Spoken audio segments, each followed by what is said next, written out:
Okay, I hope you have a clear understanding of the bullet flow mindset that you need to set and the targets and the goals that you wanted to set before jumping into the sales thing, right? So in this lesson, we are going to look at the 7 principles of strategy session. Now, the strategy session, as I told you, it's a sales call or a strategy session where you dig deep into the pain points of your prospects, understand their situation on a deeper level, and this is where you pitch your offer only to the qualified ideal client that you have mapped out, right? So just I'll revise what is the strategy session. We have already discussed about it in the maybe in the previous lesson, and we are talking about these two types of call.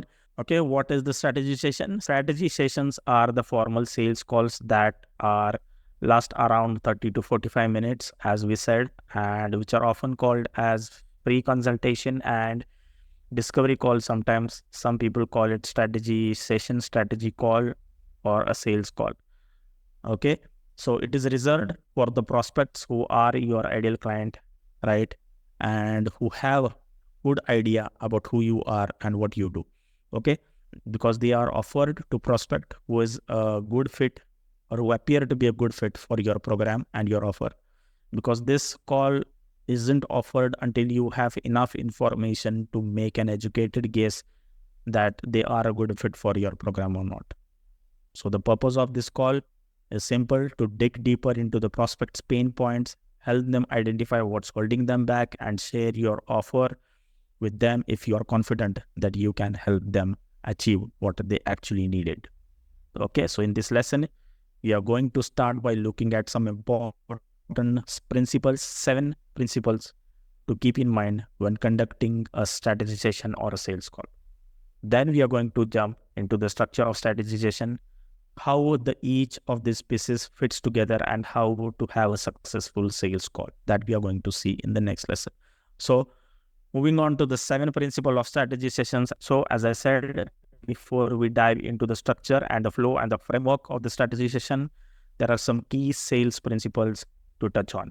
So while the structure of the sales call is more logistical and revolves around what to do and when to do something, these principles are more, again, mindset oriented.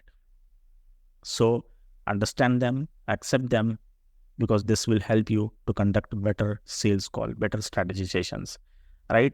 Principle number 1, enable empowered decisions.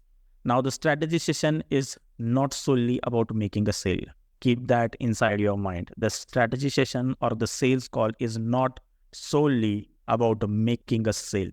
It is more about helping your prospects better understand the problem at hand so they can make an informed and empowered decision by themselves, right? Oftentimes, we pay attention to only one metric of whether a sale conversation is successful or not. Did your strategy session or a sales call result in a sale? Now, that's a horrible way to look at it. If your close rate is around 20%, that means you're going to view that your 80% of your sales calls are a complete failure. I know that's a quick way to demoralization or burnt out, but most of the time, when a prospect gets on a call with you, they don't fully understand their situation, even if they think they do. It's not their fault. It may be the result or some kind of a blind spots. We all have them, or they lack information. That's why coaches play such an important role in their lives, right? So it's your job to identify and dig into those blind spots, then provide them with the information they needed to fully understand their situation. Because a successful strategy session is one that results in breakthroughs, results in aha moments, or a realization of a prospect. And the sales thing, the sales piece, only comes in as an option to the act in light of that new realization. So until that realization at achieved by them, they will take an informed decision and empowered decision by themselves. Don't look at your sales call as just closing a sale or doing a transaction. Look at that you are helping them with their realization. You are helping them to understand better about their own problems, their own struggles, so they can take that informed decision by themselves, right? Moving on to the second principle, you are an expert advisor. Remember these things. You have to show up as an expert advisor, someone who diagnoses the problem and provides a solution. Now imagine walking into a doctor office, and while sitting in the seat, before she hands you a prescription for some drug you have never heard of, you will say, "Excuse me, I haven't even told you what's wrong with me. You are giving me a prescription. What is this?" Has this ever happened to you? I don't think so, because no, probably not, because that would be the gross malpractice or manipulation on the doctor's or the physician's part, right? And the more common scenario is that the physician first asks you what's going on, and maybe she digs a bit deeper into understanding some of the specific symptoms and then gives you a diagnosis, right? Then she prescribes a solution, something in a form of drug, or other times she will tell you to do some lifestyle changes, maybe in your diet or your exercises. And if the doctor is really excellent, she'll also explain a reason for prescribing that solution, because this will increase your trust in her advice, because it shows that she thoroughly understands your problem, because that makes you much more likely to follow her recommendations, right? So in the context of the strategy session or a sales call, you are the physician, you are that doctor. Your role is to understand and diagnose the problem, then prescribe a solution. Remember this. And in fact, you are an excellent physician who explains the reasoning and thought process behind your prescription, right? So when you approach a strategy session with this mindset, you position yourself as an expert advisor, equivalent to that doctor or that physician in your own space. And the result to this is that you build trust with your prospect when you demonstrate to them that you have their best interest at heart, not your own. So remember this, you are an expert advisor. Don't give the solution, the features and the benefits on the call. You have to first know what are the symptoms, then diagnose it, then prescribe a solution. Remember this. Moving on to the third principle, don't pitch to everyone. That's the most important thing. You want to pitch to the people who want to be pitched to. You want to reserve the strategy sessions, the sales call, for the potential clients who fit your ideal client profile. And by ideal client profile or ideal client avatar, I mean jump into the second module of this program. Not just that your ideal client is coaches, then you're taking every other coach on the sales call. Complete failure. You need to see various aspects to consider that the person you are allowing to be on the call is actually your ideal client or not, because you won't know if someone is a good fit until you talk with them in depth on DM conversation or in content. And it's true that some ideal clients may not be interested in working with a coach or consultant at this moment. So only pitch to prospects who want to hear your offer. Warm prospects may ask how they can work with you, which is also great. But for other prospects, ask if they would like to hear about working together. Or you can say, "I can definitely help you with X problem. Would you like me to tell you about what it would look like to work together?" Remember two things. Pitching to interested prospects makes the process smoother and boost your confidence. But pitching to not interested prospects with your offer, this will make the process awkward and decrease the chances of a positive response coming from the other end, right? So don't pitch your offer to everyone, only pitch to your ideal client, perfect ideal client. Principle number 4, listen and make your prospect feel heard and understood. This is a really most important thing. You need to listen to your prospects and make them feel heard. They need to trust that you fully understand their unique situation. When you are conducting a strategy session, it's important to ask questions first to understand their situation fully. It's equally important to listen actively and make the prospect feel heard, right? Because prospects believe that their situation is unique. Even if you have encountered similar situations before, even if you have seen the situations before, the prospect should feel understood as an individual, that you are listening to their unique situation, unique struggles. So use active listening techniques like repeating their statements or referencing what they have already said. Repeat what they said and ask deep questions or relevant questions related to the context. This will show that the prospect that you are listening and understand their perspective. right? So if there's something you don't understand, don't hesitate to ask for clarification, most importantly, because when you ask those follow-up questions, you are actively listening and trying to understand their prospect's unique situation, right? So listen more and talk less and make your prospects feel heard and understood. Principle number 5, remember the purpose of the conversations. So I would like to ask you, what is the purpose of a sales conversations or a sales call conversation? I'll let you know. Just stay on the topic and don't jump to giving advice. Because the sales call, a strategy session, is a conversation about solving the problem, not a conversation that solves the problem. The conversation on the sales call is about solving a problem, not that solves the problem. The purpose of the strategy session is to better understand your prospect situation, their desires, their roadblocks, their struggles, their pains, and then offer them a solution. So it's important to avoid giving advice or coaching during the strategy session, because that will keep you away from understanding the prospect situation. So in the coaching or a consulting call, the focus is on guiding the client to solve that problem.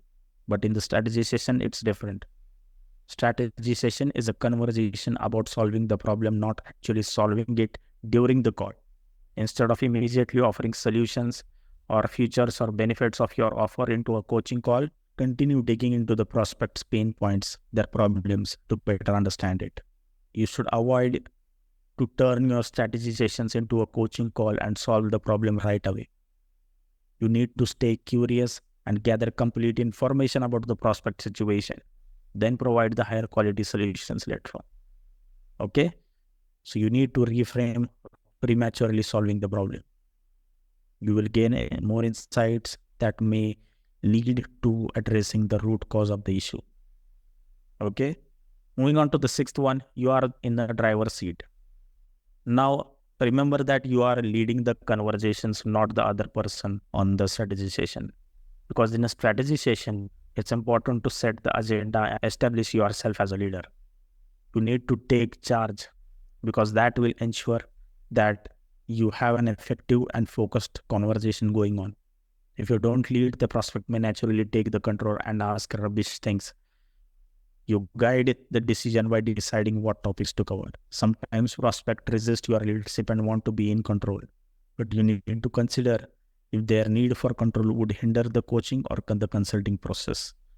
So the strategy session helps you assess if you want to work with the prospect as a client or not. If the session is challenging, working with them as a client may also be difficult. So it's a red flag, right? So remember, you are leading the conversations, not them. Hold the frame, ask the questions you do, talk less, let them answer more. Principle number 7 and the last one, it's okay if they are not a good fit. It's okay if they turn out not to be a good fit. Point them in a right direction anyway. You are a coach. You are not a marketer or a sales guy, right? Not everyone you speak with will be a good fit for your program, and that's totally okay. That's totally fine. Only enroll clients whom you know you can help, and don't pitch to those who aren't a good fit. Because if a prospect isn't a good fit, help them find clarity on their needs and be honest about your expertise. If you can't help them, recommend someone who can help them. Display some integrity and honesty when dealing with prospects who aren't your ideal client. Sometimes a prospect may not be an ideal client yet, but has a potential to become one, right? So in such cases, identify the immediate work they need to do and offer them relevant training or resources that you can share with them. Promise them to follow up with them in the future to discuss their progress. That's how you can jump on another sales call. Okay, so be honest about their progress and what they need to work on. Demonstrate some integrity, honesty that will contribute to your business growth. Then you don't have to be a jerk to get clients. The most important thing is here. You don't have to be a jerk to get clients. Rarely any coach will tell you. And please do pay attention. So many coaches these days use lazy, salesy, limit sales tactics, not because they are sleazy and slimy themselves, but because that's what they are being taught by their coaches. One of the most recurring comments I hear from my clients is, I don't know how to sell my offer without being that guy, without being that old car salesman. You know that sales is often associated with a negative image of a pushy, aggressive person, like a used car salesman who tries to convince you to buy something by using those sleazy tactics, sleazy strategies. This kind of sales approach can make selling your coaching or consulting program completely uncomfortable. But the good news is that when you have your own business, you have the freedom to sell it in a way that feels right to you. You don't have to follow those pushy tactics taught by others. You can create your own approach to selling that aligns to your values and makes you and your potential clients feel good about it. So the purpose of this section is to give you the tools to create the sale processes that aligns with you, not to give you a generic script or a sales call script and send you on your merry way. Sure, I can give you the words and the phrases that have been proven to work, but if they are not your words and your phrases, they don't work. It doesn't feel natural to you. When you're talking with a prospective client, the more natural and relaxed your approach to the conversation is, the better results you'll experience. So the person on the other end of the call always picks up on the energy that you're putting out, and what you receive in return is often a reflection of how you are showing up on the call, right? Therefore, one of the biggest things to nail down is the mindset required for a successful sales call. And the second piece that we are going to talk about is the structure of a call. Instead of handing over a sales script, I'm going to show you the components of a successful sales call, a successful strategy session, and how to piece them together in a way that works for you, so that you don't be that used car salesman, you don't be using that salesy, slimy sales tactics, right? So remember, you don't have to be a jerk to get clients. You know what I mean, right? So before jumping to the sales structure call, I want to share this with you, what preparations you need to do before jumping on the strategization. Okay, before jumping into the strategization, before 5 to 10 minutes of jumping into the strategization. Okay, so before jumping onto the structure of the call, let's see what are the preparations you need to do before jumping on the sales call or strategization. Okay, 5 or 10 minutes before the call. You need to set aside whatever's happening in your life and get centered, most importantly, before 10 to 15 minutes. You can do some push-ups, jumping jacks, or body weight squats. Get the blood flowing. Take some deep breaths. Close your eyes and get focused. You need to record all the calls to listen and analyze daily or weekly. You should also have a pen and a paper ready, not a computer to take those notes. Write their name down and review their Calendly answers first. Visualize them saying yes.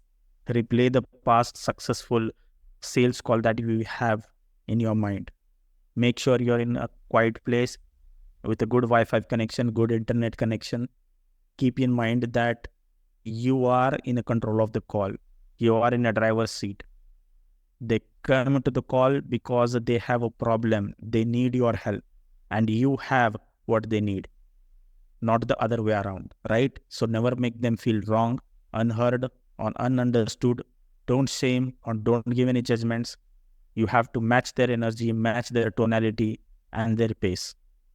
Remember these three things before jumping into the strategy session.